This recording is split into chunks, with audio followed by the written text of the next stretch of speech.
starting tomorrow. You're on vacation. You gonna be watching any horror films? Probably. You're gonna be what?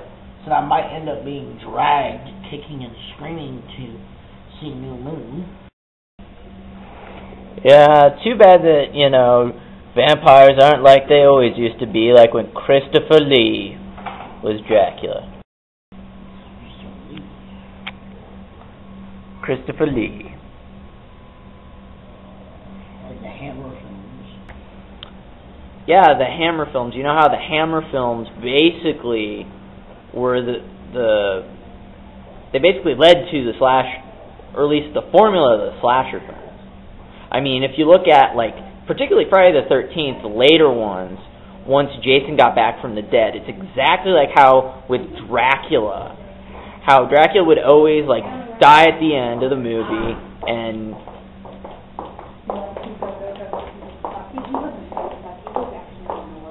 okay, so That's very much like a horror film. that's very much like a Hammer film. It's like a hot chick just, Or Friday the 13th. or Friday the 13th. You just got a hot chick, you know, go by. Okay, but like I was saying was, what you have is Jason dies at the end, and you have that ending scene basically be the beginning scene for the next film. That's exactly how the Hammer Dracula films were.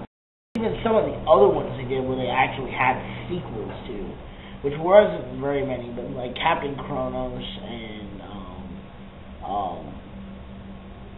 The Devil Rides Out didn't really have a sequel, but it ended like that. Because it was semi-implied that They were going to do a sequel. that Satanic Rites of Dracula was actually a sequel to it. Really? Yeah. I'm trying to understand how that works. Okay, how it was explained was, at least to me, who doesn't know a terrible lot about Hammer, is Dennis Wheatley, who actually came up with the story for Satanic Rites of Dracula, who also wrote The Devil Rides Out. Was saying that you were to understand that Peter Cushing's character, Satanic Rites of Dracula, who is not Van Helsing, Yeah. is Christopher Lee's character from The Devil Rides Out. I'm trying to understand how that logically works. Because he is referred to as A doctor? no, he's referred to as The same name of the guy. yeah, Hmm. as Monsieur Padre. Well, it didn't really say his name in Devil Rides Out, what it was. I mean, it was like Monsignor or whatever it was. Anyway, he was the devil hunter. Yeah, just like how Van Helsing was a vampire hunter. And that's what he played as Satanic Rites of Dracula. Peter Cushing didn't play a vampire hunter. He played a guy who was like more of a occult guy. It was basically one of the few instances in which the roles were kind of reversed. That was probably based on Dracula's risen from the grave, because Christopher Lee didn't say it. Yeah. Basically, yeah, you're right on the whole thing when it comes to that, which I'm trying to remember what you were saying.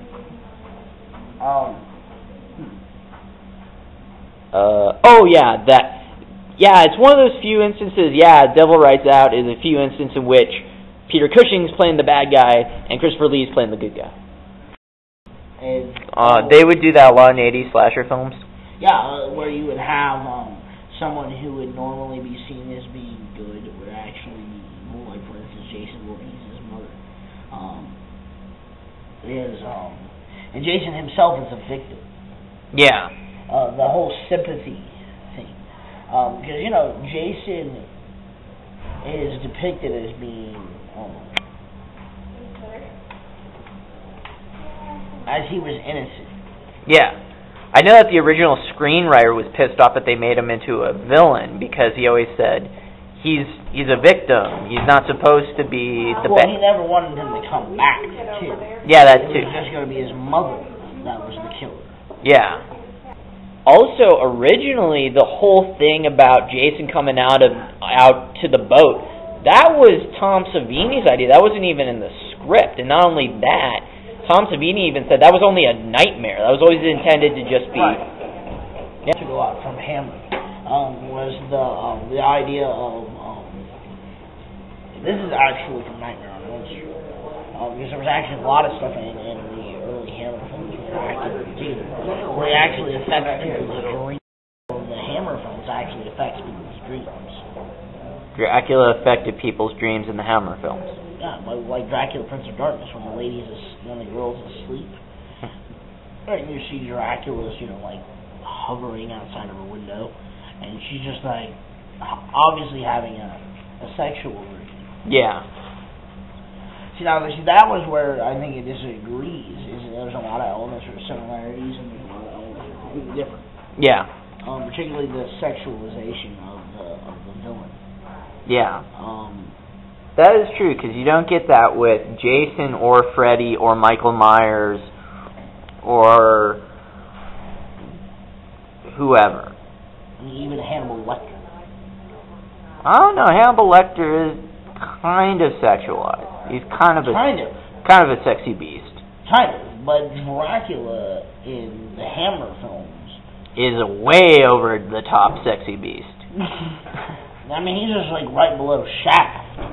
Yeah, and how much poon he can get. And I mean, for Christ's sake, I mean, you have like stuffy like British broads who are like really well endowed and rich, but are wearing like really like Christian like old school like things. The next thing you know, like boom, Dracula's there, and it's like whoosh, everything's off.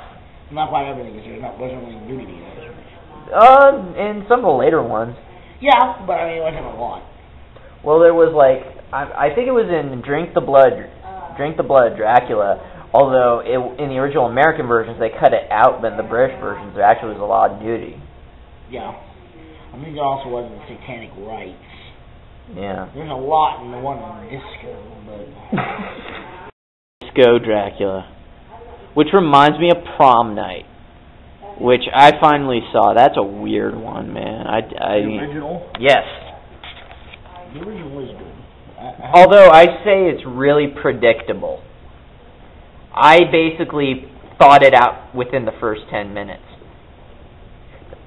What was going on? Well, slasher films in general don't tend to be clever. Overly unpredictable. It's actually another thing that's the essence of similarity is we didn't mention is the fact that they all just followed a formula. It wasn't necessarily just the fact that there were certain things you knew were going to happen. It's they tended to follow in a certain sequence, almost like a symphony. Yeah. There would be the part at the beginning where Dracula or Jason or Freddy, re-emerges, whether Freddy is into your consciousness or Dracula literally from his tomb or Jason from the bottom of Camp Crystal Lake.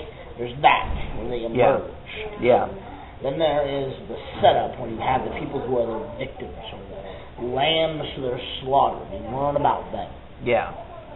You have them, whether it's, Jason, they're all driving in a minivan, or, Freddy, they're all, having a crazy party, or, in Dracula, they're all sitting down drinking tea. Drinking tea, or they were at the pub. Or they were at the pub, or there was various sorts of things. But that set them up as you now see them. Mm-hmm. But it's set up in just such a way that you know that they're meat. For the slaughter. Because there's literally a scene where before any killing starts, where you maybe see Jason at the edge of the woods with a machete. Mm-hmm. Or you see a Dracula perched on top of a cathedral or something like that.